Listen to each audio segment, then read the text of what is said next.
Assalamualaikum. Waalaikumsalam warahmatullahi wabarakatuh. Waalaikumsalam. Waalaikumsalam warahmatullahi wabarakatuh. Jadi temannya gimana ya yang tidak bisa bergabung? Jadinya gimana? Streaming YouTube, Bu. Bisa ya, bisa langsung ya. Bisa mengikuti juga kegiatan kita hari ini ya. Iya, Bu. Untuk e-learningnya udah absen? Sudah, Bu. Sudah, Bu. Oke, kita mulai kuliah kita pada hari ini. Pada hari ini akan ada presentasi mengenai topiknya adalah topik darah. Jadi ada teman-teman yang sudah menyiapkan presentasinya, silahkan untuk mempresentasikan. Bagi yang ingin menanyakan, silahkan tulis di kolom chat. Silahkan kelompoknya untuk menayangkan siapa?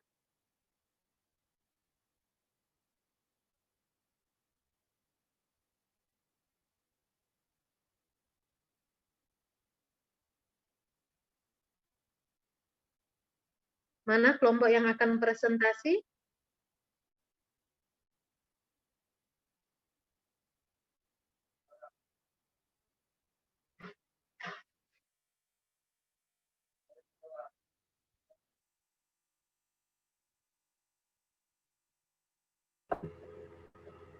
Baiklah Bu, kami presentasi dari kelompok 1 IKM kelas A, Bu. Ya, silahkan.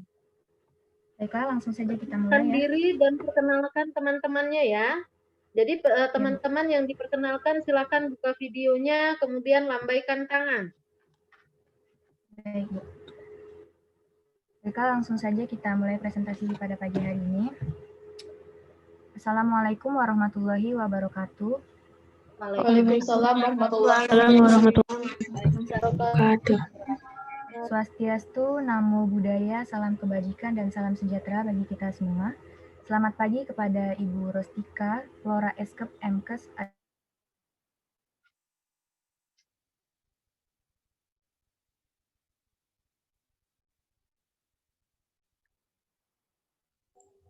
Suaranya terputus ya di saya. Halo? Ya, Bu. Suaranya terputus, bisa mendengarkan nggak ya yang lain? Saya nggak bisa. Sama, Bu. Saya juga tidak. Sama, Bu, terputus juga. Bisa, Bu. Putus. Kelompoknya ada kelompoknya di sini, tolong disampaikan ke temannya bahwa presentasinya terputus. Baik, Bu. Sebentar.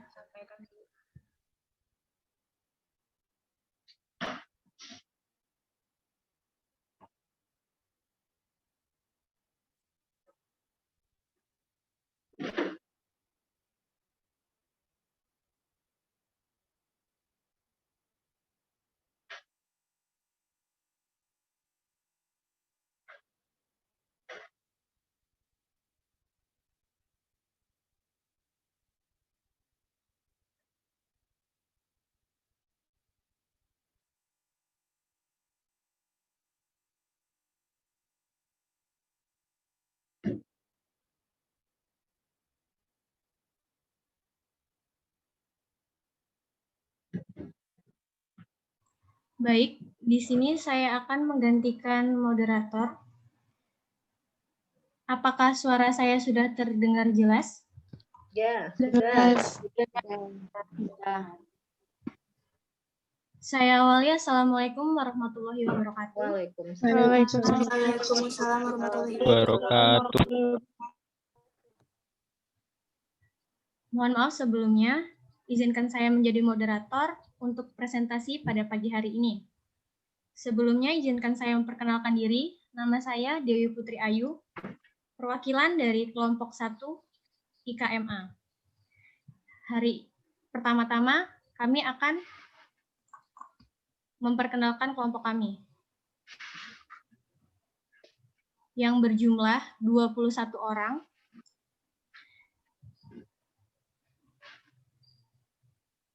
Hari ini kami akan membahas tentang fisiologi darah. Yang pertama, tentang definisi darah yang akan dijelaskan oleh saya sendiri. Definisi darah.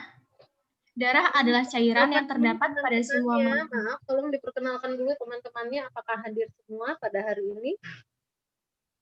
Baik, Bu. Tolong dipanggil satu-satu temannya. Baik, Bu. Yang pertama adalah Revia Binada Hikmah. Mungkin terputus sinyalnya, Bu. Ya, yang tadi ya. Yang kedua, iya. Yang kedua Dewi Putri Ayu itu saya sendiri. Yang ketiga Dea Ramadanti.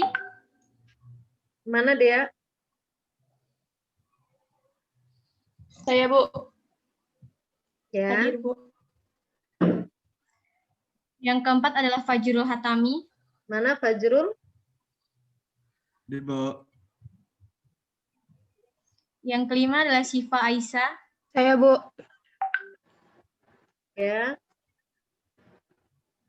Yang keenam adalah Andriani Haristakori. Saya, Bu. Ya. Yang ketujuh adalah Zahara Safitri. Siap hadir saya, Bu. Yang kedelapan adalah Nadia Rahma Safira.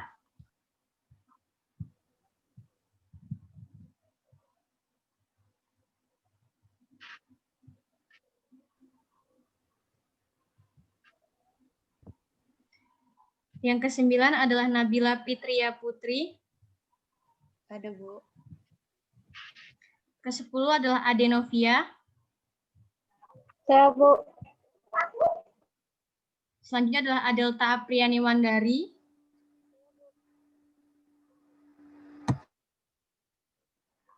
Mana Adel? Saya, Bu. Tidak ada. Ya. Cantika Dewi Mugihandayani. Hadir, Bu. Bintang Rati. Hadir, Bu. Feni Agustia. Saya, Bu. Dini Tripuspita. Saya, Bu. Gea Salsabila. Saya, Bu. Fikriyah Munawaroh. Saya, Bu. Reza Dinata Reko. Saya, Bu. Ersi Lois Nadela. Hadir, Bu. Noni Larusin Fitria. Hadir, Bu. Dan yang terakhir adalah Ali Febri. Halo. Hadir, Bu. Ya, Baik. silakan presentasinya. Baik, itulah perkenalan dari kelompok kami. Kita langsung saja masuk kepada materi pada pagi hari ini. Yang pertama adalah definisi darah yang akan dijelaskan oleh saya sendiri. Darah adalah cairan yang terdapat pada semua makhluk hidup kecuali tumbuhan tingkat tinggi yang berfungsi. Yang pertama, mengirimkan zat-zat oksigen yang dibutuhkan oleh jaringan tubuh. Yang kedua, mengangkut bahan-bahan kimia hasil metabolisme dan juga sebagai pertahanan tubuh terhadap virus dan bakteri. Istilah medis yang berkaitan dengan darah diawali dengan kata hemo atau hemato yang berasal dari bahasa Yunani haima yang berarti darah.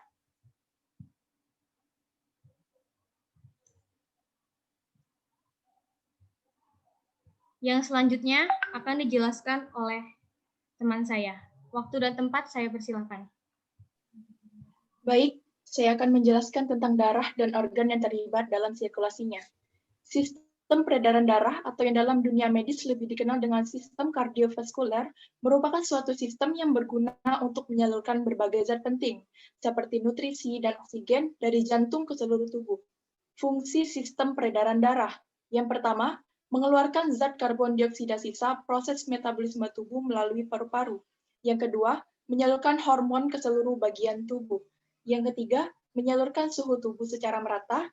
Yang keempat, mempertahankan kinerja sistem organ di dalam tubuh. Yang kelima, membantu tubuh untuk pulih dari penyakit. Baik, saya kembali ke moderator. Baik, terima kasih Saudari Dea Ramadanti. Yang selanjutnya akan dijelaskan oleh Fajrul Hatami. Baik, terima kasih moderator. Saya akan menjelaskan organ yang berperan dalam sirkulasi darah. Sistem peredaran darah manusia tersusun atas organ-organ yang berperan dalam pengangkutan darah di dalam tubuh. Adapun organ-organ penyusun sistem peredaran darah pada manusia yaitu: 1 adalah jantung. Jantung merupakan organ vital di tubuh manusia yang bertugas sebagai pemompa darah ke seluruh tubuh. Organ ini terletak di antara paru-paru tengah dada, tepatnya di bagian belakang, sisi kiri tulang dada. Jantung memiliki ukuran yang sedikit lebih besar dari kepalan tangan. Di dalam jantung terdapat tempat ruangan yang terbagi menjadi 2 bilik, ventrikel, dan 2 serambi atau atrium. Serambi dan bilik kiri jantung berisi darah bersih yang kaya akan oksigen, sedangkan bilik dan serambi kanan berisi darah kotor. Selain memiliki 4 ruangan, jantung juga memiliki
Baik, Tidak ada suaranya ya?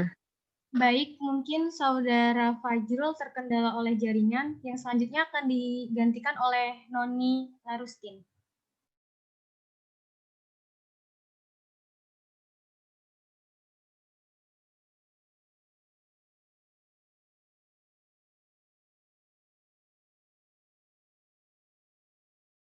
Baiklah, saya di sini akan menggantikan Fajrul. Saya akan menjelaskan organ yang berperan dalam sirkulasi darah. Yang pertama itu jantung, yang kedua pembuluh darah terdiri dari pembuluh nadi atau arteri, pembuluh balik atau vena, dan darah. Darah terdiri dari plasma darah, sel darah merah, sel darah putih, dan keping darah. Next.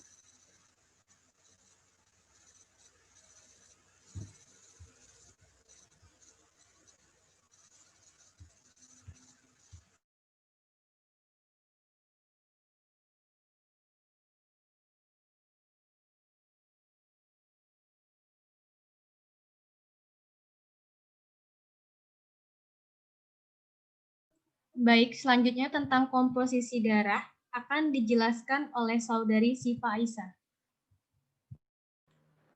Baiklah, terima kasih kepada moderator atas kesempatannya. Sebelumnya, apakah suara saya terdengar dengan jelas? Terdengar.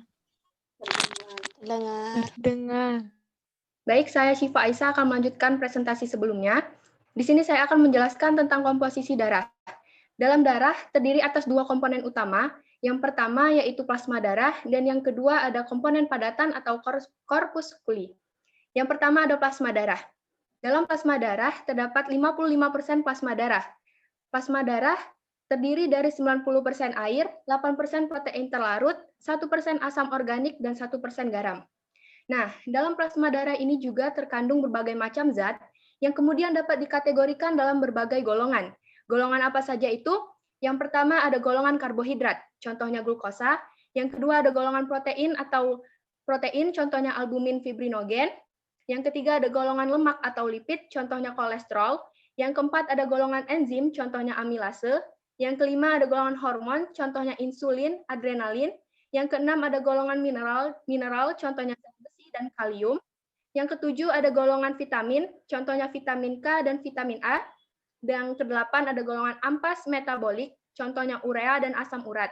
Dan yang terakhir ada golongan zat warna, contohnya bilirubin. Sekian pemaparan dari saya kembalikan ke moderator. Baik, terima kasih Saudari Sifa Aisyah. Selanjutnya akan dijelaskan oleh Saudari Andriani Haristakori.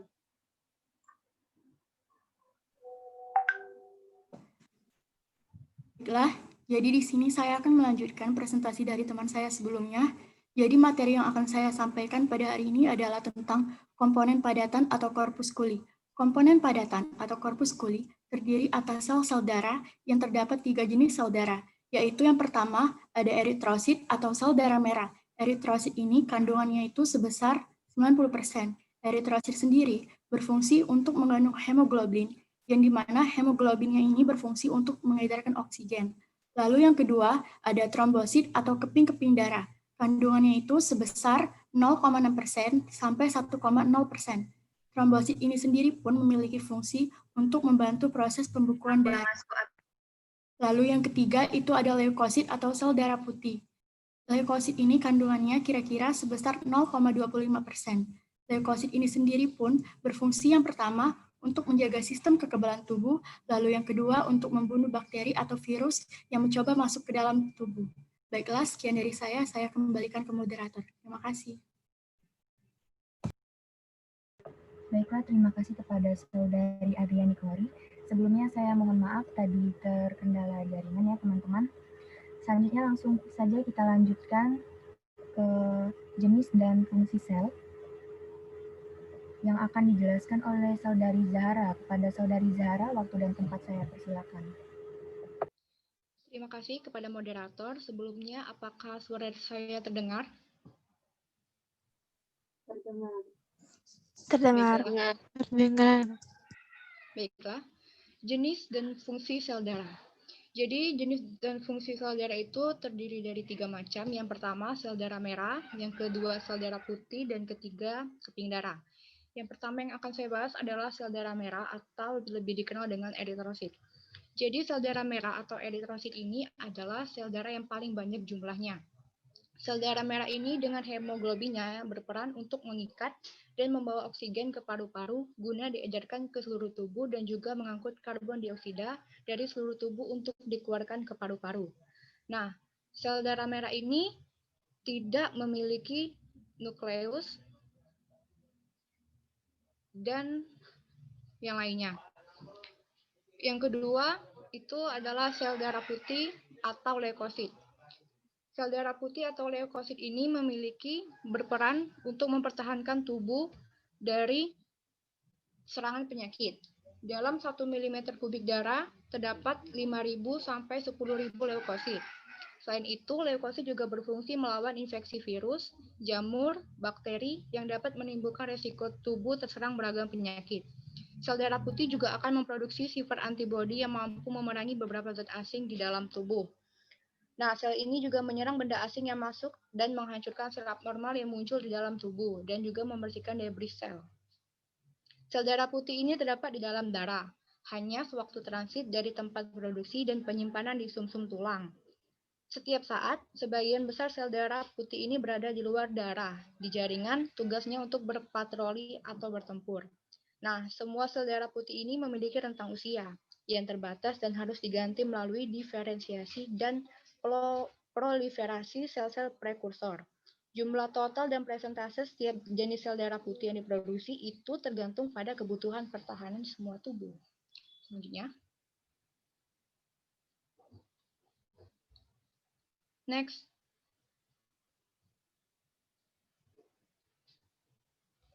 Yang ketiga adalah keping darah atau trombosit. Keping darah itu merupakan kepingan darah yang berperan dalam pembukuan darah saat terjadi luka. Nah, dalam 1 mm kubik darah itu terdapat 250.000 sampai 400.000 trombosit. Lebih tepatnya, trombosit ini akan membantu Anda dalam membentuk sumbatan bersama benang fibrin untuk menghentikan pendarahan yang sedang terjadi. Bukan hanya itu, trombosit juga akan merangsang jaringan baru di area luka agar tubuh kembali. Selanjutnya, saya kembalikan ke moderator. Baiklah, terima kasih kepada Saudari Zahara atas penjelasannya. Selanjutnya tentang perbedaan sel darah akan dijelaskan oleh Saudari Nadia Rahma. Kepada Saudari Nadia, saya persilakan. Baiklah, terima kasih moderator atas waktu dan tempatnya. Baiklah, di sini saya akan menjelaskan perbedaan sel darah. Seperti yang telah dijelaskan sebelumnya, sel darah terbagi menjadi 3, yaitu eritrosit atau sel darah merah, leukosit atau sel darah putih, dan trombosit atau keping darah. Yang pertama eritrosit atau sel darah merah. Eritrosit ini berukuran 7,5 nanometer. Jumlahnya lebih kurang 5 juta per nanometer kubik. Struktur dari eritrosit ini tanpa nukleus tapi mempunyai hemoglobin. Bentuknya yaitu cakram bikonkav. Eritrosit biasa diproduksi di sumsum merah, tulang pipa, dan tulang pipi. Fungsi dari eritrosit ini membawa oksigen dari paru-paru ke seluruh tubuh dan membawa karbon dioksida dari seluruh jaringan ke paru-paru. Next.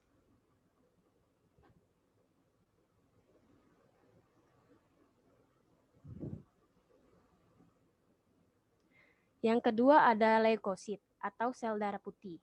Leukosit berukuran 5 sampai dengan 9 nanometer. Jumlahnya lebih kurang 7.000 per nanometer kubik. Struktur dari leukosit ini mempunyai nukleus tanpa hemoglobin. Bentuknya tidak beraturan. Leukosit biasa diproduksi di sumsum tulang dan kelenjar limfa. Fungsi dari leukosit ini sebagai fagosit atau memakan kuman. Limfosit menghasilkan antibodi untuk membunuh kuman. Next.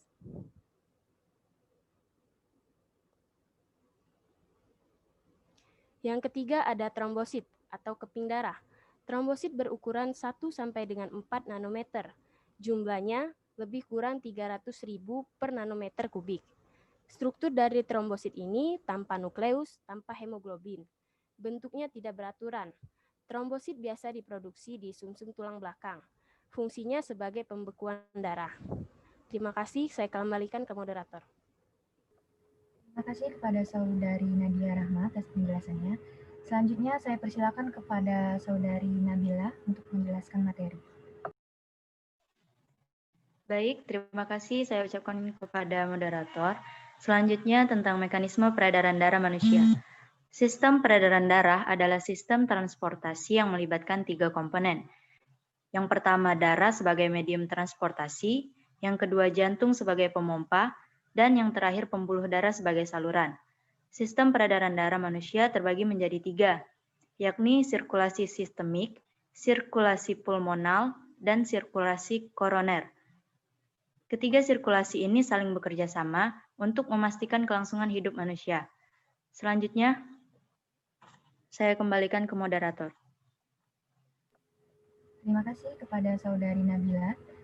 Selanjutnya tentang sirkulasi sistemik atau sirkulasi besar akan dijelaskan oleh Saudari Adi Novia. Kepada Saudari Adi saya persilakan.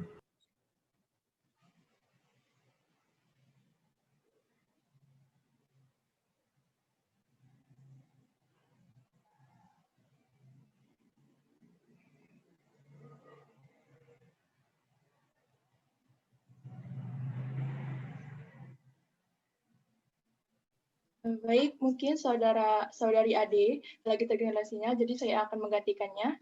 Di sini saya akan menjelaskan tentang sirkulasi besar.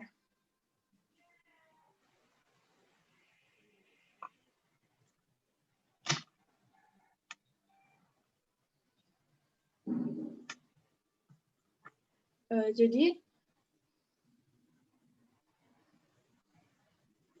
sirkulasi besar atau disebut dengan sirkulasi sistemik merupakan sirkulasi darah yang mencakup seluruh tubuh. Maaf, kenapa ya PPT-nya hilang-hilang?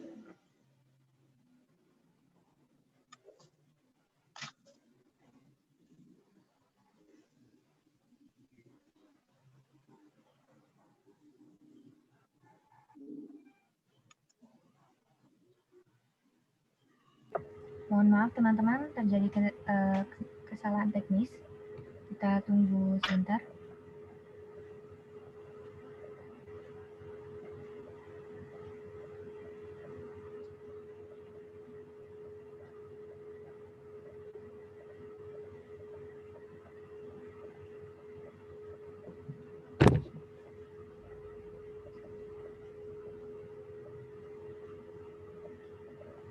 Baik, saya akan melanjutkan penjelasan saya tentang sirkulasi sistemik atau sirkulasi besar. Sirkulasi sistemik merupakan sirkulasi darah yang mencakup seluruh tubuh.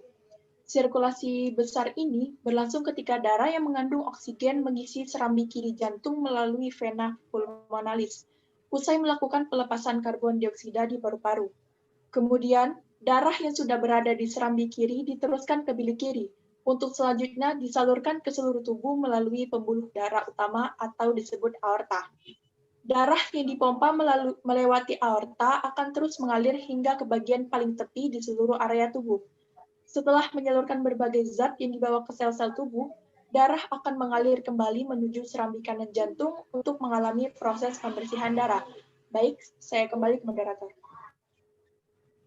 Terima kasih kepada Saudari Dea sudah menggantikan Saudari Ade. Selanjutnya tentang sirkulasi kecil dan koroner akan dijelaskan oleh Saudari Adelta. Kepada Saudari Adelta, saya persilakan. Terima kasih kepada moderator. Selanjutnya sirkulasi pulmonal atau sirkulasi kil. Sirkulasi pulmonal ini merupakan sirkulasi darah dari jantung menuju paru-paru dan sebaliknya. Sirkulasi ini berlangsung saat darah yang mengandung karbon dioksida dari sisa metabolisme tubuh kembali ke jantung melalui pembuluh vena besar atau vena cava, lalu memasuki serambi kanan dan diteruskan ke bilik kanan jantung. Selanjutnya, darah yang sudah berada di bilik kanan akan dialirkan ke paru-paru melalui arteri pulmonalis untuk melakukan pertukaran gas karbon dioksida dengan oksigen.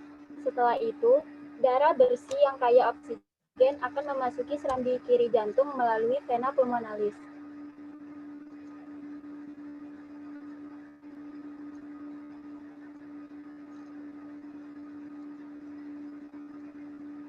Kemudian sirkulasi koroner. Jantung juga membutuhkan asupan oksigen dan nutrisi supaya dapat menjalankan fungsinya dengan baik. Darah yang menutrisi jantung akan dialirkan melalui arteri koroner ke otot-otot jantung. Maka dari itu, sumbatan pada arteri koroner bisa mengurangi aliran oksigen dan nutrisi ke otot jantung, sehingga meningkatkan resiko terkena serangan jantung. Baiklah, terima kasih. Saya kembalikan kepada moderator. Terima kasih Saudari Adel atas penjelasannya. Selanjutnya tentang mekanisme pembentukan sel akan dijelaskan oleh Saudari Cantika Dewi. Kepada Saudari Cantika, waktu dan tempat saya persilakan. Baik, terima kasih moderator. Di sini saya akan menjelaskan tentang mekanisme pembentukan sel darah merah. Eritrosit atau sel darah merah dihasilkan pertama kali di dalam kantong kuning saat embrio pada minggu-minggu pertama. Setelah beberapa bulan kemudian, eritrosit terbentuk di dalam hati, limfa, dan kelenjar sumsum tulang. Produksi eritrosit ini dirangsang oleh hormon eritropoietin. Setelah dewasa, eritrosit dibentuk di sumsum tulang membranosa, yang dimana semakin bertambah usia seseorang, maka produktivitas sumsum tulang semakin turun.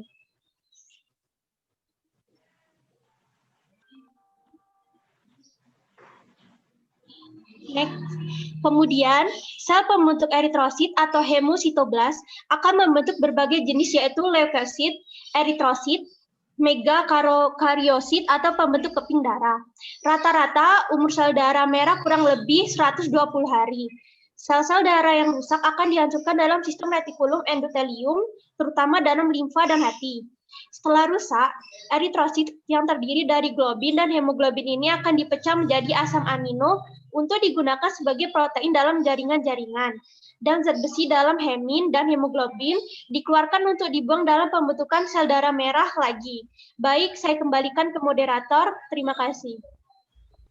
Terima kasih kepada Saudari Cantika Dewi atas penjelasannya. Selanjutnya, saya persilakan kepada Saudari Bintang Rati untuk menjelaskan tentang sistem golongan darah. Kepada Saudari, saya persilakan.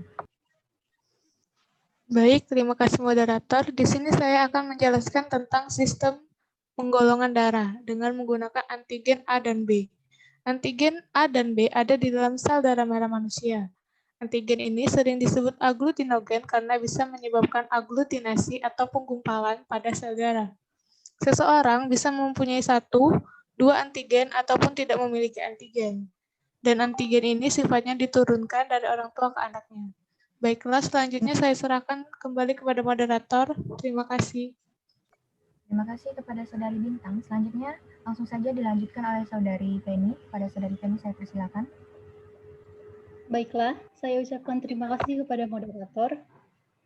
Berdasarkan sistem golongan darah ABO, golongan darah dibedakan menjadi 4, yaitu yang akan ditentukan berdasarkan ada atau tidaknya antigen, yaitu antigen A dan antigen B, dan ada atau tidaknya antibodi, yaitu antibodi anti A dan antibodi anti B. Baiklah, yang pertama, seseorang dikatakan memiliki golongan darah A apabila pada eritrositnya memiliki antigen A dan pada plasma darahnya memiliki antibodi anti B. Yang kedua, seseorang dikatakan memiliki golongan darah B apabila pada permukaan eritrositnya memiliki antigen B dan pada plasma darahnya memiliki antibodi anti A. Yang ketiga, seseorang dikatakan memiliki golongan darah AB apabila pada eritrositnya memiliki antigen A dan B dan pada antibodinya tidak memiliki antibodi A ataupun antibodi B. Yang keempat, seseorang dikatakan memiliki golongan darah O apabila pada eritrositnya tidak memiliki antigen A dan B dan pada plasma darahnya memiliki antibodi anti A dan antibodi anti B. Baiklah, saya kembalikan kepada moderator. Terima kasih kepada Saudari Feni Agustia. Selanjutnya, next slide.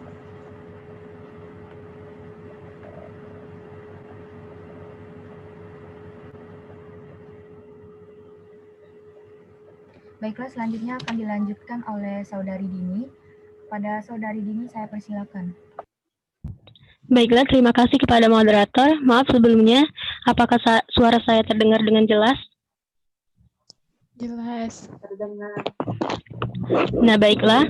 Berdasarkan ada tidaknya antigen A dan B dalam sel darah merah, maka golongan darah dibedakan menjadi 4 golongan. Yang pertama, golongan darah A. Nah, dalam golongan darah A, hanya terdapat aglutinogen A.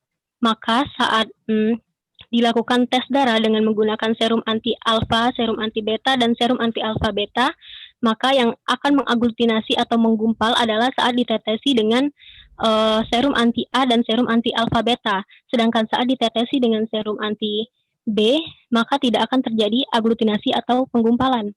Nah, selanjutnya adalah golongan darah B, yang hanya terdapat aglutinogen B. Maka saat ditetesi dengan serum-serum sebelumnya, yang akan terjadi aglutinasi adalah saat ditetesi dengan serum anti B dan serum anti AB. Sedangkan saat ditetesi dengan serum anti A, dia tidak akan terjadi aglutinasi atau penggumpalan. Golongan darah selanjutnya adalah golongan darah AB.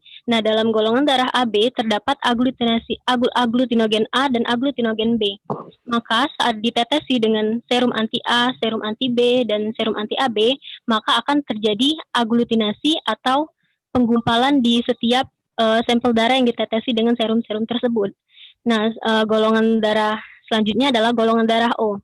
Nah, di dalam golongan darah O ini tidak terdapat aglutinogen A dan aglutinogen B sama sekali.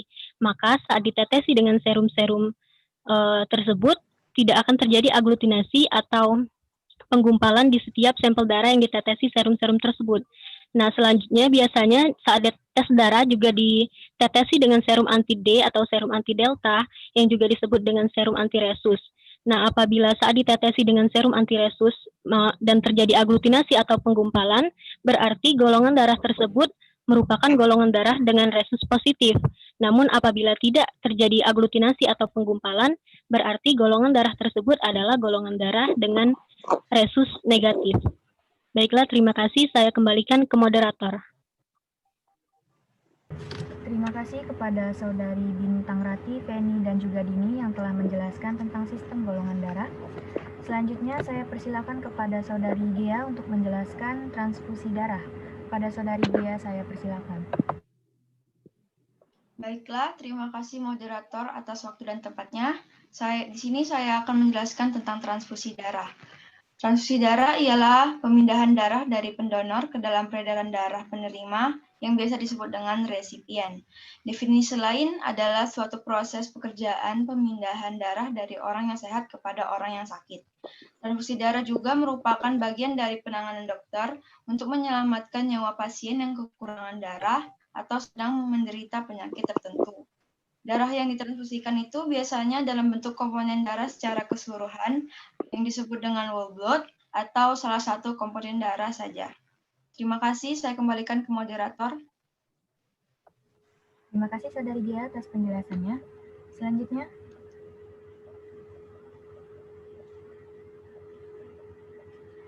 tentang indikasi transfusi darah akan dijelaskan oleh Saudari Riri dan juga Saudari Reza Dinata. Yang pertama akan dijelaskan oleh Saudari Riri. Kepada Saudari Riri, saya persilakan. Baik, terima kasih kepada moderator. Di sini saya akan menjelaskan indikasi sel darah merah. Kebutuhan untuk memperbaiki penyediaannya yaitu yang pertama, 1.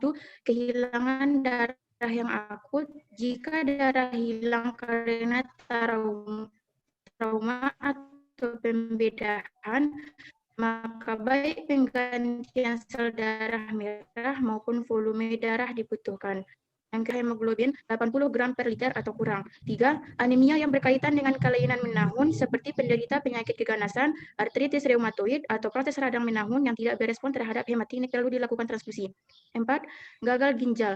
Anemia berat yang berkaitan dengan gagal ginjal diobati dengan transfusi sel darah merah maupun dengan eritroprotein manusia rekombinan. 5.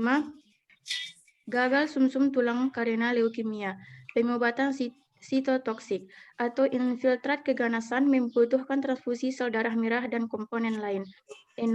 Penderita yang tergantung transfusi seperti pada thalassemia berat, anemia aplastik, dan anemia sideroblastik membutuhkan transfusi secara teratur. Dan yang terakhir, ke-7, penyakit sel bulan sabit. Beberapa penderita ini juga membutuhkan transfusi secara teratur, terutama setelah stroke. Indikasi lain untuk transfusi pengganti pada penyakit hemolitik neonatus, malaria berat karena Plasmodium falciparum, dan septikemia meningokokus. Terima kasih, saya kembalikan kepada moderator. Terima kasih kepada Saudari Riri. Selanjutnya langsung saja saya persilakan kepada Saudara Reza Dinata.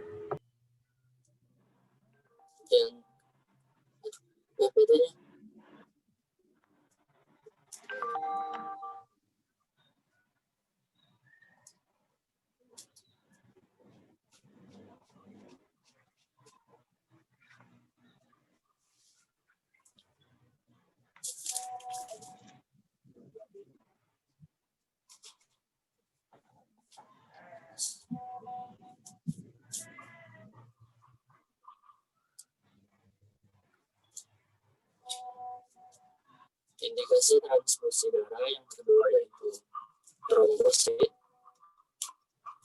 Trombosit adalah sel darah yang fungsi utamanya adalah membantu proses pembentukan darah. Trombosit 1.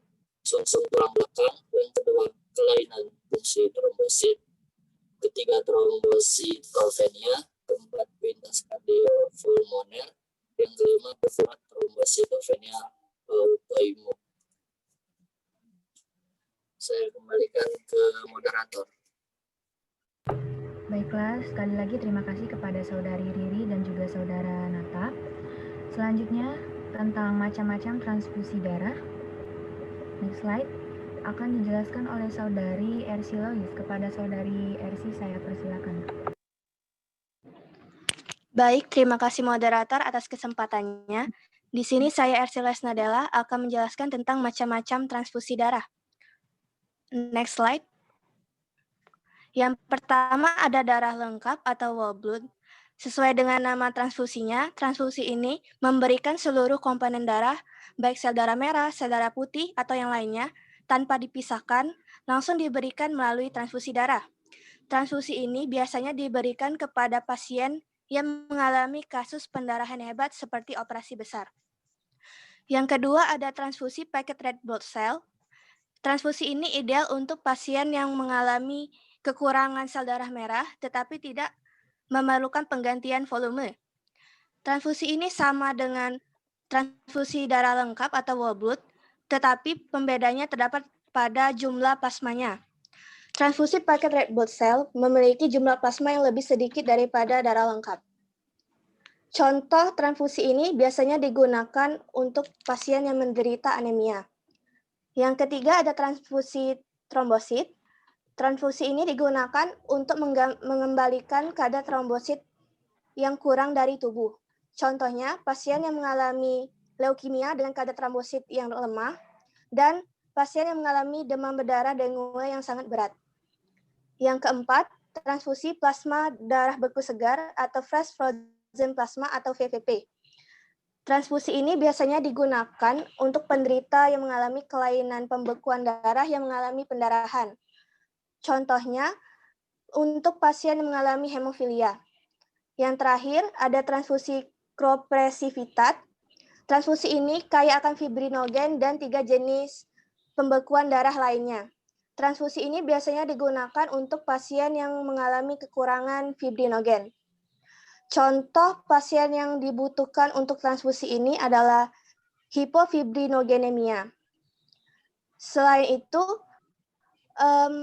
hemofilia juga bisa digunakan untuk transfusi darah ini apabila tidak ada transfusi alternatif lainnya seperti transfusi plasma darah beku segar. Sekian dari saya kembalikan ke moderator. Terima kasih kepada Saudari Ersi atas penjelasannya. Selanjutnya tentang komplikasi transfusi darah akan dijelaskan oleh Saudari Noni. Kepada Saudari Noni saya persilakan. Terima kasih pada moderator. Saya akan menjelaskan tentang komplikasi transfusi darah. Tapi maaf sebelumnya jika suara saya agak berisik. Komplikasi transfusi darah yang pertama, kelebihan beban sirkulasi. Yang kedua, sepsis. Yang ketiga, febris dan reaksi non-hemolitik. Yang keempat, reaksi alergi. Yang kelima, reaksi hemolitik akut. Dan yang keenam, reaksi hemolitik tertunda. Prosedur transfusi dapat memperbaiki keadaan klinis pasien pada keadaan darurat. Namun, di sisi lain, prosedur ini juga memiliki risiko komplikasi yang sangat berat. Risiko yang mungkin terjadi pada prosedur transfusi dapat dibagi menjadi risiko akut tadi dan risiko lambat. Terjadinya risiko transfusi ini dipengaruhi oleh usia pasien, komponen transfusi, dan riwayat transfusi sebelumnya. Namun, ada pun manfaat transfusi darah. Misalnya, kalian sedang dalam kondisi kekurangan darah, pasti setuju dengan ungkapan setetes darah begitu berharga. Nah, kondisi yang bisa tertolong dengan transfusi darah yaitu yang pertama, kekurangan darah akibat melahirkan, menjalani operasi, infeksi dan luka bakar, menderita kanker, gagal atau kerusakan hati yang parah, dan yang terakhir kelainan darah. Mungkin itu saja yang bisa saya jelaskan. Saya kembalikan ke moderator. Terima kasih kepada Saudari Noni. Selanjutnya yang terakhir tentang penyakit-penyakit yang membutuhkan transfusi darah serta cara penularannya akan dijelaskan oleh Saudara Ali Febri. Kepada Saudara Ali saya persilakan. Penyakit yang membutuhkan transfusi darah. 1. Talasemia. 2. Hemofilia. 3. Anemia berat. 4. ITP. 5. Leukemia. Penularan penyakit melalui transfusi darah. 1. Hepatitis. 2. Malaria. 3. Sindrom imunodefisiensi didapat atau AIDS. 4. Penyakit tandus versus pejamu. 5. Sitomegalovirus atau CMV. Terima kasih. Baiklah, terima kasih kepada Saudari Alif. Dan itulah tadi pemaparan dari kelompok 1 IKMA tentang fisiologi darah. Bagi teman-teman yang ingin bertanya, kami persilakan. Dan sekarang kami akan menampilkan video tentang pengecekan cek golongan darah dan pengecekan hemoglobin. Sebentar lagi video akan ditayangkan. Mohon diperhatikan ya teman-teman.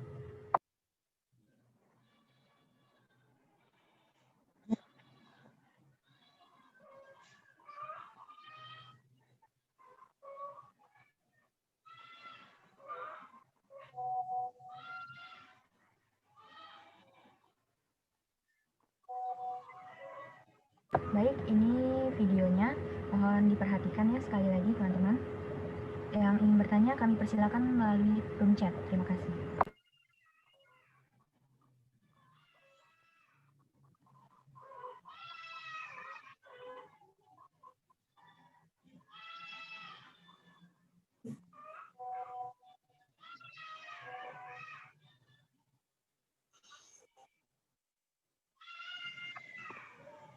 Tidak ada suaranya ya yang untuk videonya.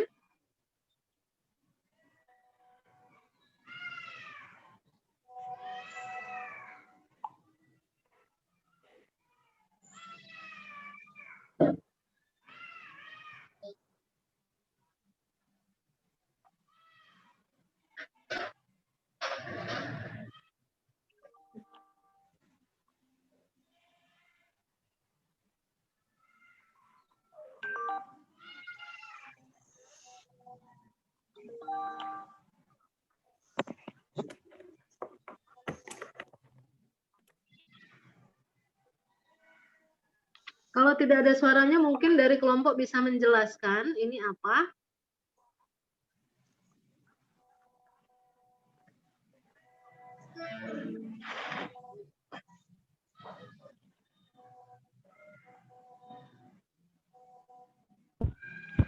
Baiklah, saya akan mencoba menjelaskan. Jadi, ini adalah suatu cara melakukan tes darah dengan menggunakan serum anti A, serum anti B, serum anti AB, dan dengan serum anti resus. Nah, yang pertama, sampel darah diletakkan pada suatu media untuk selanjutnya ditetesi dengan serum tersebut. Nah, yang pertama adalah ditetesi dengan serum anti A, serum anti B, dan serum anti AB, serta juga anti resus. Nah, setelah ditetesi akan terjadi penggumpalan. Nah, jika dilihat dari video ini, maka kan yang terjadi aglutinasi atau penggumpalan adalah di saat ditetesi dengan serum anti B dan serum anti AB. Serum anti AB. Nah, dan tidak terjadi aglutinasi atau penggumpalan pada saat ditetesi dengan serum anti A. Berarti golongan darah ini adalah golongan darah B. Dan untuk resus, nah itu terjadi aglutinasi saat ditetesi dengan antiresus. Berarti golongan darah ini adalah golongan darah B, resus positif. Baiklah, terima kasih.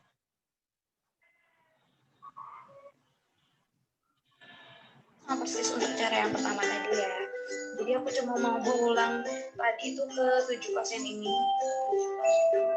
Ya, ini udah ada hasilnya di ya. Ini enggak, ini bukan aglutinasi sih, ini kertasnya sobek. Ini O tidak ada aglutinasi, dan ini B, ini O ya. Ini mungkin untuk cara pemeriksaan golongan darah cukup sampai di sini aja. Di next video aku bakal ngejelasin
Sudah selesai videonya, silahkan apabila ada yang ingin ditanyakan.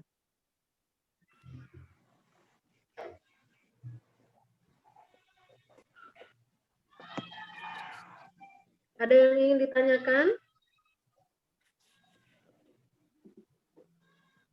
Maaf Bu, udah ditulis di kolom chat Bu. Iya, Bu. Ya, silahkan dibaca.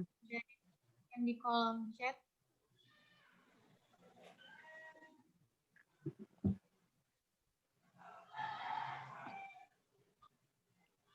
Nanti untuk pertanyaan ini ya dibagi ke kelompok, anggota kelompok sehingga anggota kelompok berpartisipasi untuk menjawab. Silakan moderator dibacakan pertanyaannya.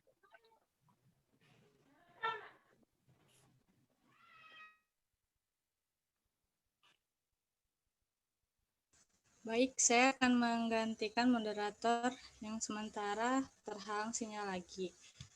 Saya akan membacakan soal pertanyaan yang diberikan oleh Ahmad Fauzan, IKMA kelompok 2. Pertanyaannya, untuk beberapa kasus kelainan darah akibat proses pembekuan darah yang tidak baik biasanya ditandai dengan mudah memar serta mengalami perdarahan secara berlebihan saat mengalami luka. Nah, soal ini akan dijawab, sebelumnya pertanyaan ini akan dijawab oleh Dewi Putri Ayu. Kepada Dewi Putri Ayu, dipersilakan. Baik, terima kasih moderator. Maaf sebelumnya, apakah suara saya terdengar jelas? Ya, silakan. Tidak terdengar. Di sini saya akan menjawab pertanyaan dari Ahmad Fauzan. Jadi jawabannya, untuk beberapa kasus kelainan darah akibat proses pembekuan darah yang tidak baik, biasanya ditandai dengan mudah memar, serta mengalami perdarahan secara berlebihan saat mengalami luka. Contohnya adalah penyakit hemofilia, merupakan salah satu gangguan proses pembekuan darah yang disebabkan oleh kelainan genetik. Kelainan tersebut mengakibatkan rendahnya jumlah protein sebagai salah satu faktor pembekuan darah. Jika jumlah protein tersebut rendah, trombosit yang bertugas menghentikan proses pendarahan tidak dapat bekerja dengan baik dan dapat menyebabkan darah sulit membeku serta pendarahan yang berkepanjangan. Hal yang perlu dilakukan adalah mencegah orang tersebut terkena dari benturan atau mengalami luka luar, karena itu akan sangat susah untuk sembuh. Terima kasih. Apakah sudah jelas, Saudara Ahmad Fauzan? Sudah jelas, terima kasih. Baik, saya kembalikan ke moderator. Terima kasih kepada Saudari Dewi Putri Ayu. Selanjutnya, ada pertanyaan.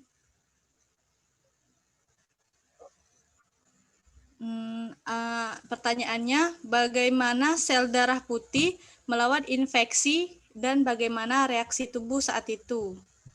Nah, pertanyaan ini akan dijawab oleh Tata. Kepada Tata, kami persilakan.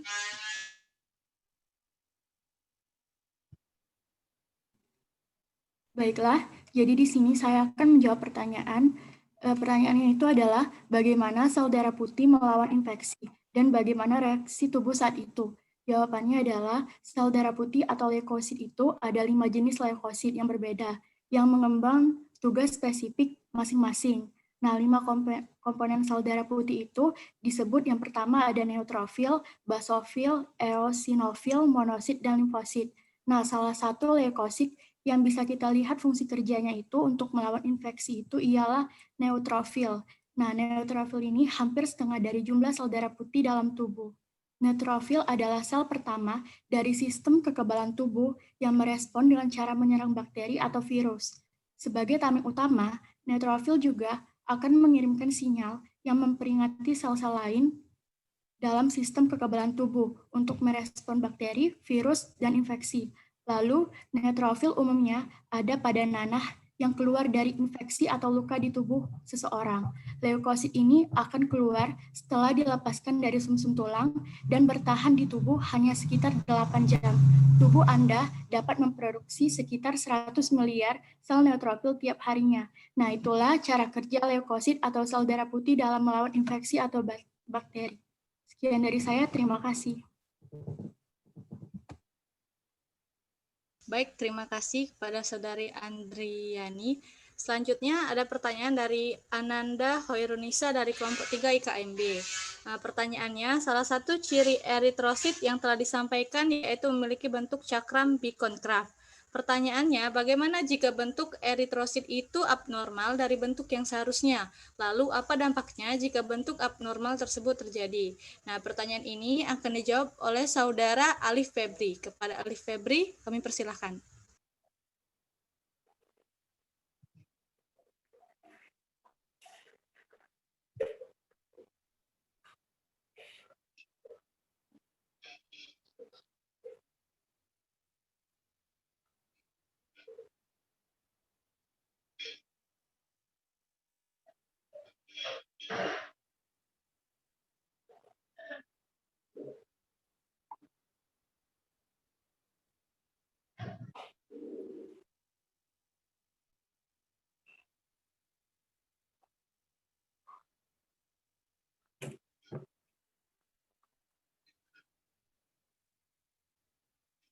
Siapa yang akan jawab?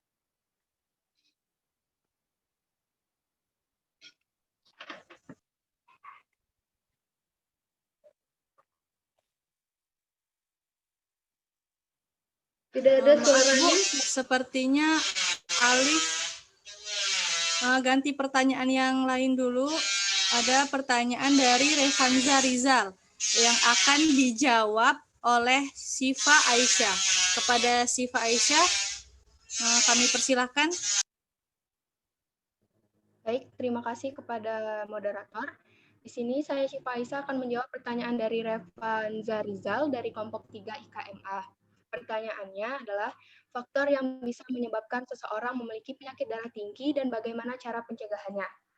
Penyakit darah tinggi atau yang dikenal juga dengan penyakit hipertensi, kondisi ini dapat menyebabkan komplikasi kesehatan yang parah dan meningkatkan risiko penyakit jantung, stroke, dan terkadang kematian. Faktor pemicu penyakit hipertensi ini adalah seiring bertambahnya usia. Kemungkinan mengidap hipertensi akan meningkat. Yang rentan usianya yaitu 65 tahun.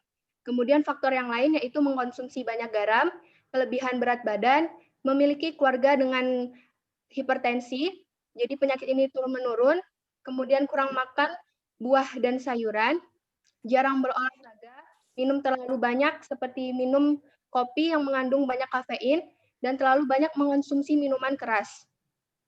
Resiko hipertensi ini dapat dicegah dengan mengkonsumsi makanan dengan kandungan gizi yang baik dan mengubah gaya hidup menjadi lebih sehat. Sekian dari saya, terima kasih. Baik, terima kasih kepada Saudara Siva Aisyah. Nah, pertanyaan selanjutnya dari Intan yang akan dijawab oleh Saudari Adelta Afriani. Baiklah, terima kasih. Saya akan menjawab pertanyaan dari Saudari Intan.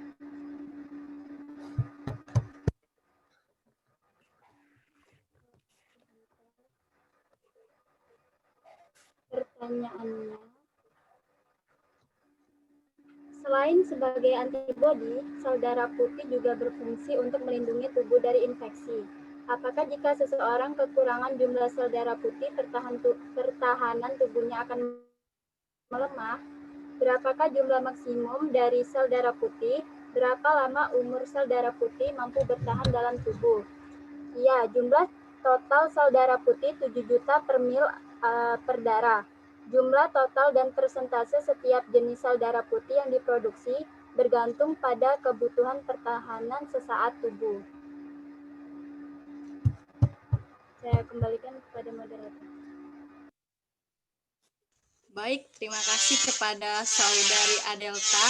Selanjutnya pertanyaan dari Azahra Maharani, kelompok 3 IKMC akan dijawab oleh Penny Agustina. Kepada Penny, kami persilakan.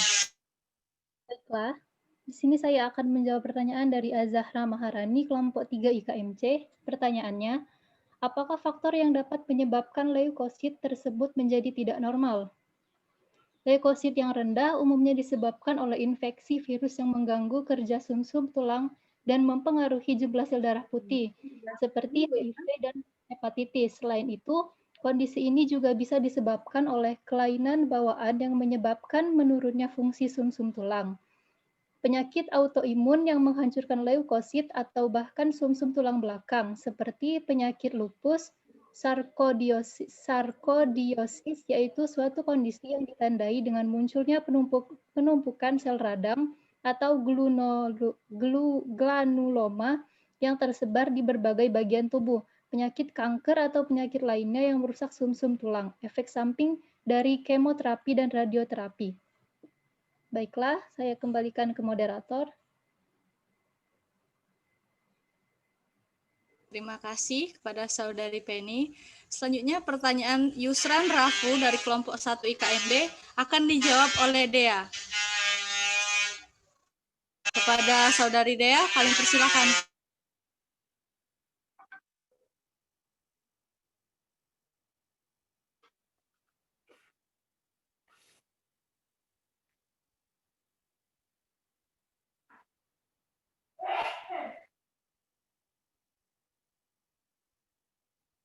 Baik, saya akan menjawab soal Yusran Rafu. Jawabannya, karena orang yang tinggal di daratan tinggi cenderung memiliki sel darah merah lebih banyak. Hal ini disebabkan kadar oksigen yang lebih sedikit dibandingkan dataran rendah. Kadar oksigen yang rendah membentuk tubuh menghasilkan sel darah merah lebih banyak untuk mengikat oksigen lebih banyak.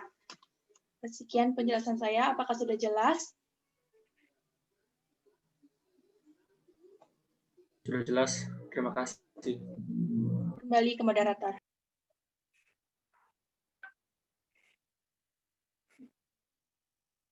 Baik, terima kasih kepada Saudari Dea.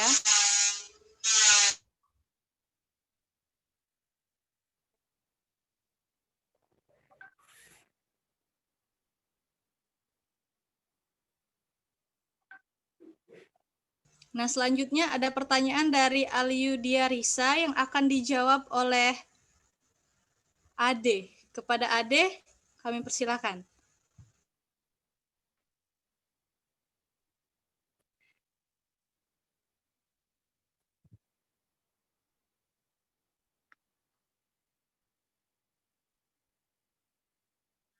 Ada adanya?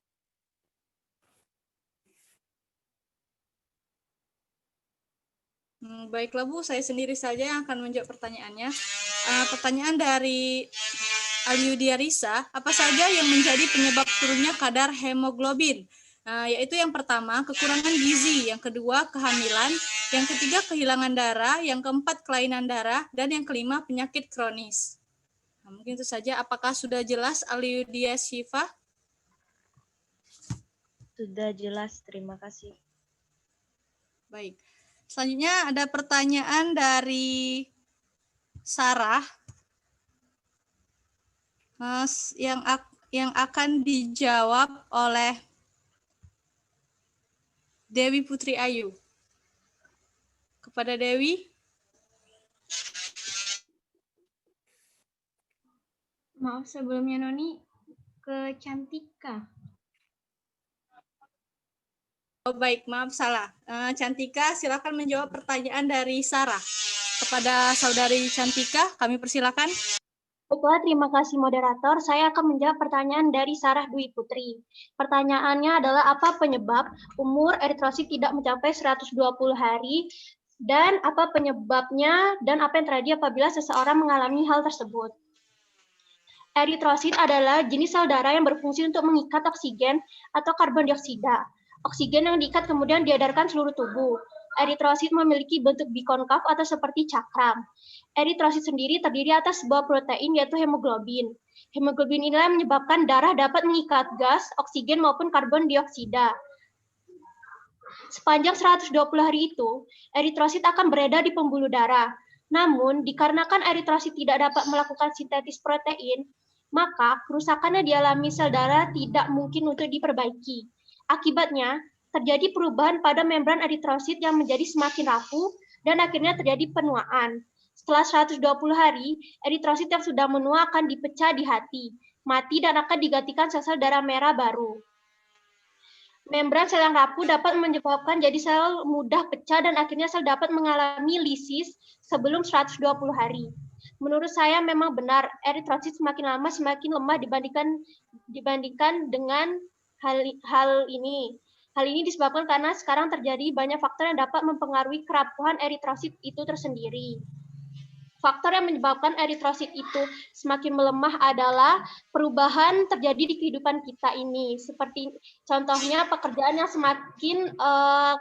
semakin lembur seperti yang dialami oleh wanita. Pada kasus seperti ini, kesibukan ada di dalam kehidupan ini malah akan membuat tubuh kita lemah. Tubuh memerlukan energi yang sangat banyak untuk melakukan aktivitas yang menyibukkan kita. Seperti yang kita ketahui, darah memiliki fungsi untuk mentransportasikan senyawa yang penting bagi tubuh. Eritrosit yang ada di dalam darah berfungsi sebagai mensirkulasi darah dan pembawa oksigen ke jaringan.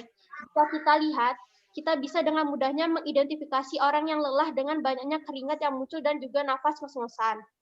Eritrosit ini perlu menyediakan oksigen bagi tubuh dengan cepat, sehingga aktivitas yang dimiliki eritrosit semakin berkurang. Pada kejadian ini, jumlah oksigen dalam tubuh memiliki kadar yang cukup lebih, maka tubuh akan merespon meningkatkan penghancuran sel yang disebabkan oleh neositilis. Dengan adanya hal tersebut, umur yang dimiliki eritrosit semakin berkurang drastis, dari 120 hari menjadi 10-11 hari. Kekurangan eritrosit dalam tubuh dapat mengakibatkan berbagai penyakit, contohnya seperti anemia, ginjal, dan beberapa penyakit lainnya.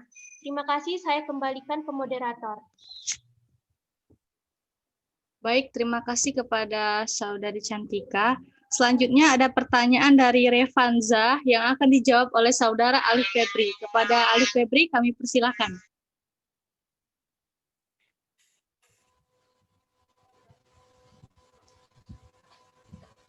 Mengapa orang yang tinggal di daerah pegunungan tinggi mempunyai eritrosit lebih banyak? Karena orang yang tinggal di dataran tinggi cenderung memiliki sel darah merah lebih banyak. Hal ini disebabkan kadar oksigen yang lebih sedikit dibandingkan dataran rendah. Kadar oksigen yang rendah membentuk tubuh menghasilkan sel darah merah lebih banyak untuk mengikat oksigen lebih banyak. Apakah sudah jelas?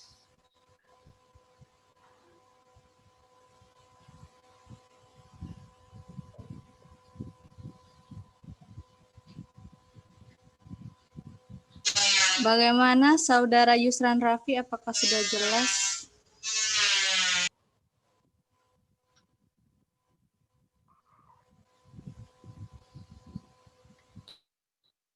Baiklah, kalau begitu kita lanjut saja pada pertanyaan selanjutnya. Pertanyaan dari Ananda Hoirunisa yang akan dijawab oleh Adelta. Kepada Saudari Adelta, kami persilahkan. Terima kasih. Pertanyaannya, bagaimana jika bentuk eritrosit itu abnormal dari bentuknya yang seharusnya? Lalu apa dampaknya jika bentuk abnormal tersebut terjadi? Ada beberapa orang yang memiliki bentuk sel darah abnormal, yaitu sel darah merah atau bulan sabit atau sickle cell disease. Sel darah merah atau bulan sabit ini adalah penyakit kelainan sel darah merah yang merupakan penyakit turunan dan sulit disembuhkan. Penyakit ini muncul jika seseorang memiliki 2 gen sel sabit yang diturunkan dari orang tuanya. Karena bentuknya tidak sempurna, sel darah merah bulan sabit hanya sedikit menyediakan sel-sel darah merah yang sehat untuk membawa oksigen ke seluruh tubuh. Selain itu, bentuk sel ini bisa terjebak di dalam pembuluh darah kecil yang dapat memperlambat atau menghambat aliran darah dan oksigen ke seluruh tubuh. Gejala yang ditimbulkan dari penyakit ini adalah mudah mengalami kelelahan, memiliki penyakit anemia, sindrom kaki tangan yaitu mengalami pembengkakan pada kaki dan tangannya, sering atau mudah terkena infeksi, mengalami keterlambatan pertumbuhan, memiliki sakit kuning pada kulit dan mata, serta biasanya memiliki masalah dengan penglihatan. Baiklah, apakah sudah jelas, Saudari Ananda? Jelas, terima kasih. Kembalikan kepada moderator. Baik, mungkin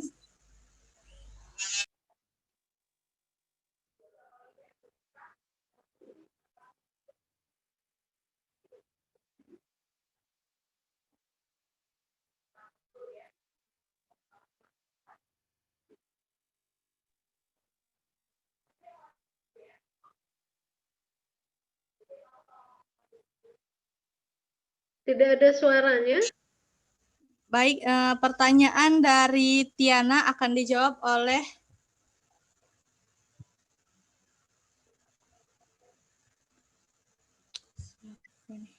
sebentar teman-teman.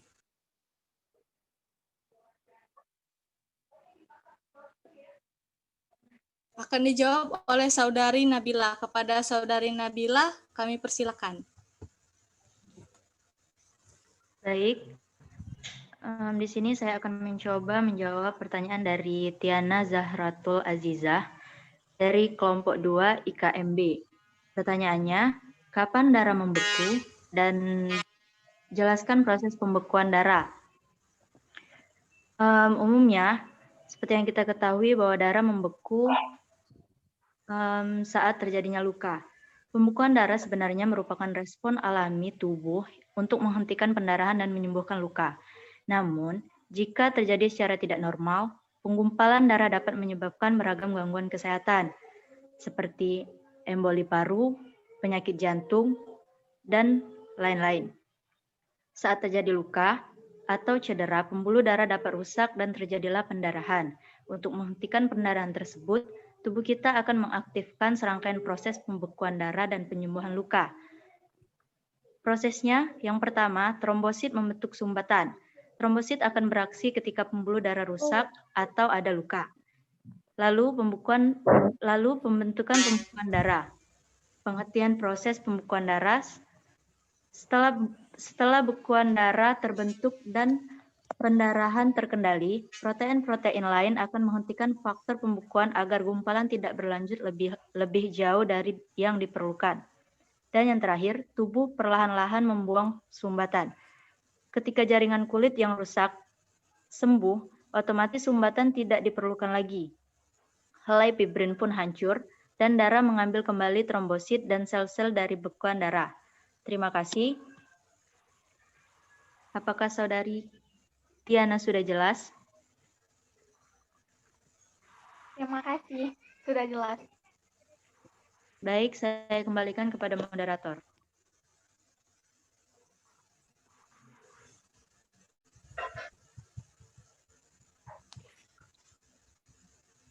Aduh. Pertanyaan selanjutnya akan di pertanyaan dari Indra Bayu, kelompok 2 IKMB akan dijawab oleh Saudari Riri. Kepada Saudari Riri, kami persilakan. Baik, terima kasih kepada moderator. Saya akan menjawab pertanyaan dari Indra Bayu. Apa dampak positif dan negatif mendonorkan darah bagi pendonor? Dampak positif donor darah. Lantas, apa saja dampak positif dari rutin melakukan donor darah? Berikut adalah manfaatnya. Yang pertama, meningkatkan sel darah merah. Bagaimana bisa menyumbangkan kurang lebih 500 darah dari tubuh, tetapi malah meningkatkan sel darah merah secara alami. Sel darah merah dalam tubuh Anda berusia 120 hari. Artinya, dalam waktu tersebut, setiap harinya akan ada regenerasi sel darah merah. Ada yang hancur dan diproduksi baru. Ketika Anda melakukan donor darah, sel darah merah Anda akan berkurang. Akibatnya, tubuh akan melakukan regenerasi lebih cepat untuk menghasilkan sel darah merah yang baru dan lebih mudah untuk mencukupi kebutuhan. 2. Menurunkan zat besi berlebih. Zat besi pada jumlah normal memang dibutuhkan karena merupakan penyusun sel darah merah. Namun, dalam jumlah yang berlebih, zat besi akan menumpuk di organ seperti liver, pembuluh darah, dan jantung. Donor darah akan menurunkan kandungan zat besi berlebih, sehingga dapat mencegah penyakit dari organ tersebut. 3. Membakar kalori. Donor darah membakar sekitar 650 kalori dari tubuh atau setara dengan bersepeda dalam kecepatan 22 km per jam selama 1 jam. Bagi Anda yang ingin menurunkan berat badan, donor darah dapat menjadi alternatif lain, meski tetap harus ditunjang dengan pola makan sehat dan olahraga teratur. 4. Periksa kesehatan gratis.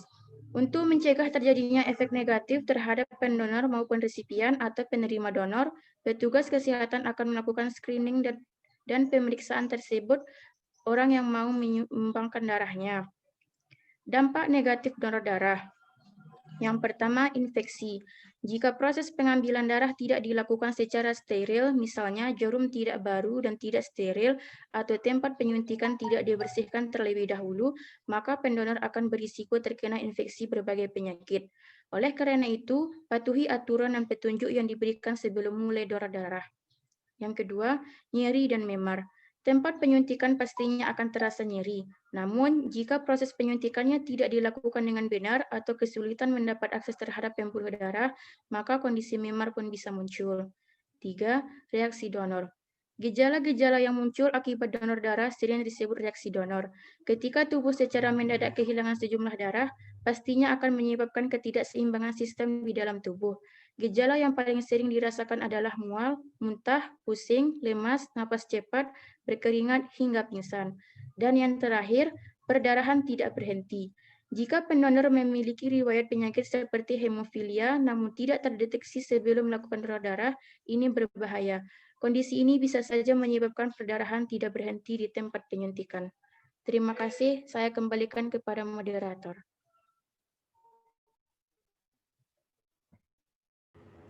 Baiklah, terima kasih kepada Saudari Riri. Sekali lagi, saya Raifi Winada Hikmah mohon maaf kepada teman-teman karena di sini terjadi kendala jaringan ya. Baiklah, langsung saja kita lanjutkan sesi tanya jawabnya. Selanjutnya, saya persilakan kepada Saudari Dini untuk menjawab pertanyaan dari Saudari Azkia. Kepada Saudari Dini, saya persilakan. Baiklah, terima kasih. Jadi, saya akan mencoba menjawab pertanyaan dari Azkia, kelompok 3 kelas B. Jadi, pertanyaannya adalah, mengapa jarang ditemukan golongan darah resus negatif dan apakah karena kelangkaannya itu bahwa resus negatif adalah kelainan. Nah, jadi pada faktanya resus kan merupakan suatu antigen protein yang terdapat di permukaan sel darah. Nah, jadi untuk resus negatif itu kan merupakan golongan darah yang dalam sel darahnya tidak terdapat antigen resus, faktor resus. Nah, jadi sangat jarang ditemukan. Untuk mengapa sangat jarang ditemukan, saya juga cukup banyak penelitian yang tidak mengetahui itu, tapi itu bukan suatu kelainan atau penyakit. Nah, resus negatif sendiri adalah suatu variasi golongan darah juga, jadi tidak bisa dikatakan sebagai kelainan atau penyakit. Namun, karena kelangkaannya, jadi banyak persepsi yang simpang siur yang mengatakan bahwa golongan darah resus negatif adalah penyakit atau kelainan. Jadi, kesimpulannya, golongan darah resus negatif adalah bukan penyakit ataupun bukan kelainan darah. Baiklah, mohon maaf untuk lebih kurangnya. Saya kembalikan ke moderator. Terima kasih. Terima kasih kepada Saudari Dini atas jawabannya, dan terima kasih kepada Saudari Azkia yang sudah bertanya. Selanjutnya, kepada Saudara Nadia, saya persilakan untuk menjawab pertanyaan dari Saudara Aldo. Kepada Saudari Nadia, saya persilakan. Baiklah, saya akan menjawab pertanyaan dari Auri Wilialdo. Pertanyaannya, bagaimana mekanisme sel darah putih melawan infeksi pada tubuh dan bagaimana reaksi tubuh pada saat terkena infeksi? Jawabannya, sel darah putih akan melacak dan melawan mikroorganisme asing pada tubuh, seperti bakteri, virus, jamur, atau parasit. Beberapa jenis sel darah putih akan langsung bekerja untuk melawan agen penyakit tersebut, tapi ada pula yang membentuk antibodi. Sekian jawaban dari saya, terima kasih. Terima kasih kepada Saudari Nadia yang sudah menjawab pertanyaan dari Saudara Aldo. Selanjutnya saya persilakan kepada Saudari Gea untuk menjawab pertanyaan dari Saudari Komang. Kepada Saudari Gea, saya persilakan.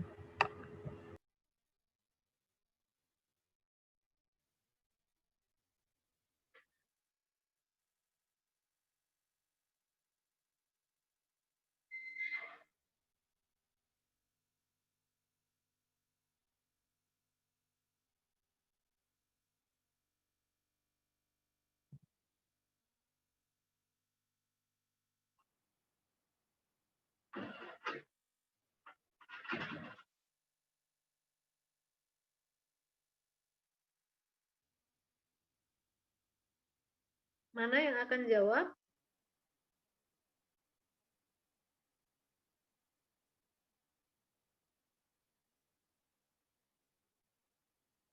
Baik, saya akan menggantikan teman saya. Mungkin teman saya terkendala sinyal. Jadi saya akan menjawab pertanyaan dari Komang. Jawabannya, beberapa jenis penyakit menular seperti hepatitis B, hepatitis C, dan HIV virus dapat dengan mudah tersebar melalui proses transfusi darah. Penularan tersebut seringkali tidak disadari karena keberadaan virus yang sulit terdeteksi. Hepatitis B tersamar dapat terjadi karena adanya proses mutasi virus atau karena kadar virus yang sangat rendah melalui proses uji saring NAT. Kadar virus yang sangat rendah di dalam darah dapat terdeteksi lebih dini. Selain itu, proses penyaringannya pun tidak memakan waktu lama, hanya sekitar 3 jam. Akibat menurunnya kekebalan tubuh, maka orang tersebut sangat mudah terkena berbagai penyakit infeksi atau infeksi oportunistik yang sering berakibat fatal. Pakar hematologi Zubairi Jorban mengatakan bahwa HIV atau AIDS tidak dapat dengan mudah menular hanya melalui salaman, bersin, rokok, handuk, sabun, batuk, pilek, dan gigitan nyamuk demam berdarah. Sekian, terima kasih. Saya kembali ke moderator.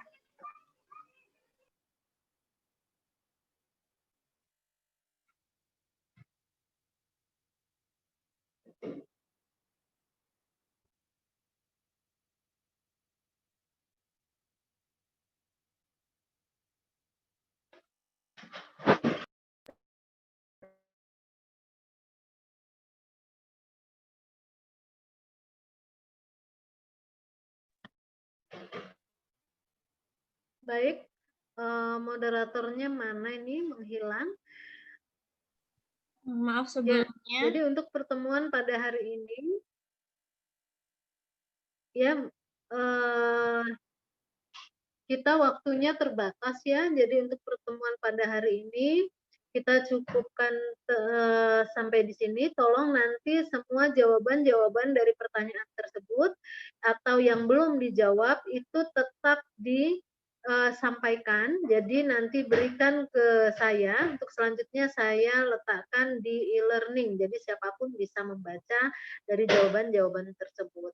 Kemudian untuk darah, jadi fisiologi darah, kita ketahui bahwa darah ini adalah kumpulan dari sel-sel darah yang berada di dalam pembuluh darah kita. Di sana juga ada cairan darah yang dikenal dengan plasma. Jadi kalau kalian sudah mempelajari tentang cairan tubuh, maka cairan tubuh itu ada cairan yang intrasel dan juga ada cairan ekstrasel. Nah, plasma ini merupakan cairan yang berada di luar sel atau cairan ekstrasel yang dia letaknya di dalam vaskular atau intravaskular. Jadi tidak mungkin sel-sel darah yang bisa membawa mereka ke seluruh tubuh. Nah, darah ini komponen-komponennya terdiri dari sel darah merah, ada sel darah putih, dan juga trombosit. Jadi sel darah merah berperan untuk mengangkut oksigen ke seluruh tubuh, sementara sel darah putih ini berfungsi sebagai sistem imunitas kita, pertahanan tubuh terhadap penyakit. Kemudian trombosit dia berperan dalam pembekuan darah. Nah, apabila kita mempelajari tentang darah, maka kita juga akan mempelajari bagaimana darah itu beredar. Jadi yang memompa darah itu ke seluruh tubuh itu adalah jantung, dengan nanti adanya peran pembuluh-pembuluh darah yang berada di seluruh tubuh kita. Tadi juga sudah dijelaskan oleh teman-temannya bagaimana peredaran darah di dalam tubuh kita. Ada peredaran darah kecil, kemudian ada peredaran darah yang bersifat sistemik. Di darah juga kita mempelajari tentang golongan darah. Ya. Golongan darah ini menjadi identitas bagi seseorang, sehingga kalau misalnya di SIM kita sering ditanyakan golongan darah kita apa. Nah, apakah golongan darah ini bisa bertukar saat kita masih kecil? Misal golongan darahnya A begitu besar, kita golongan darahnya O, itu tidak akan pernah terjadi. Jadi golongan darah itu merupakan identitas kita. Golongan darah diperoleh dari mana? Golongan darah diperoleh dari golongan darah ibu dan golongan darah ayah. Ya, jadi misal golongan darah ayahnya A, golongan ibunya A, maka ada kemungkinan anaknya punya golongan darah A dan O.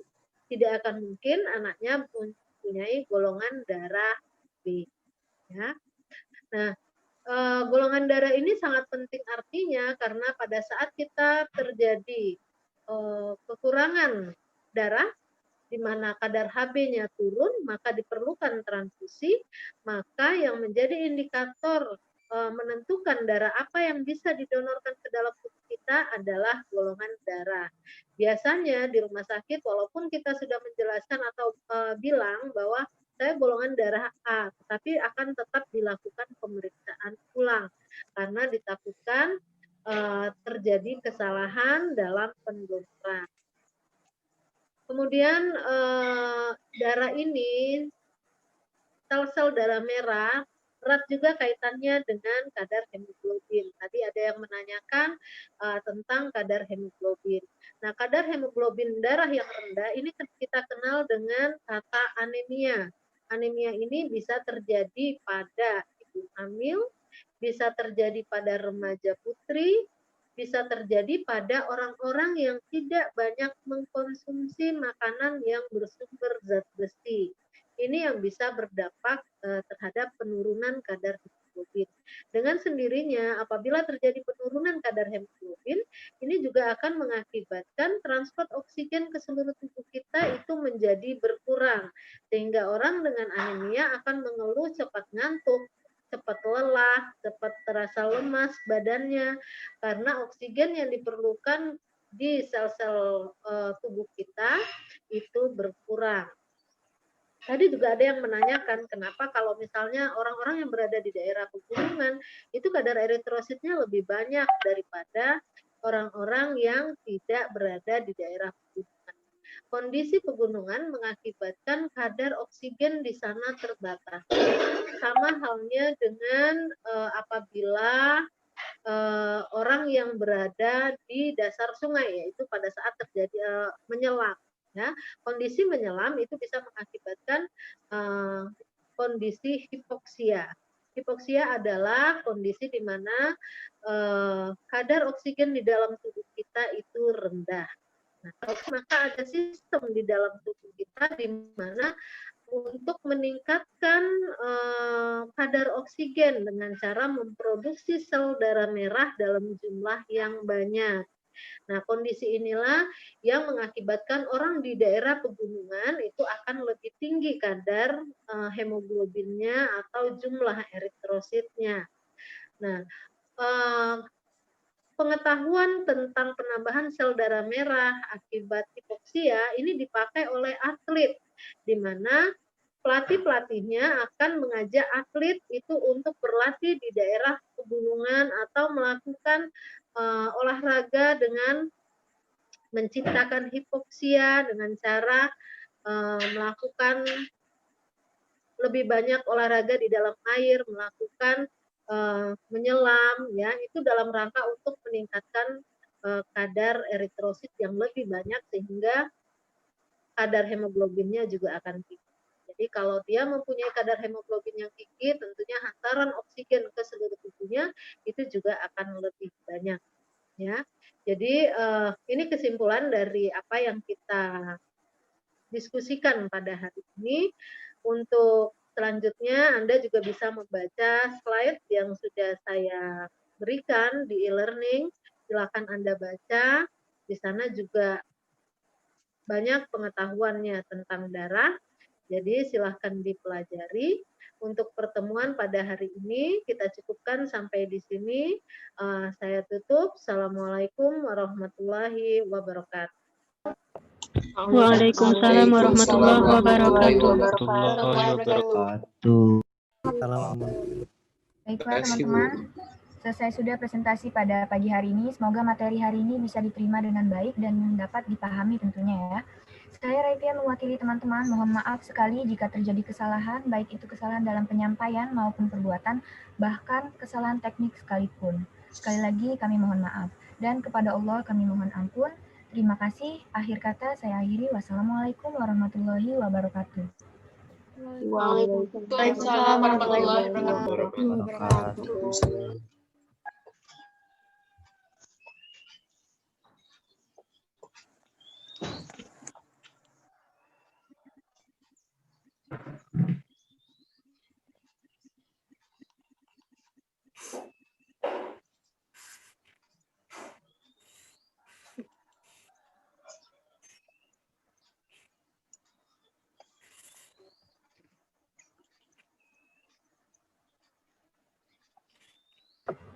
Baiklah, terima kasih teman-teman.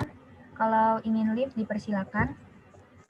Sekali lagi terima kasih atas partisipasinya. Oke. Ya, sama-sama.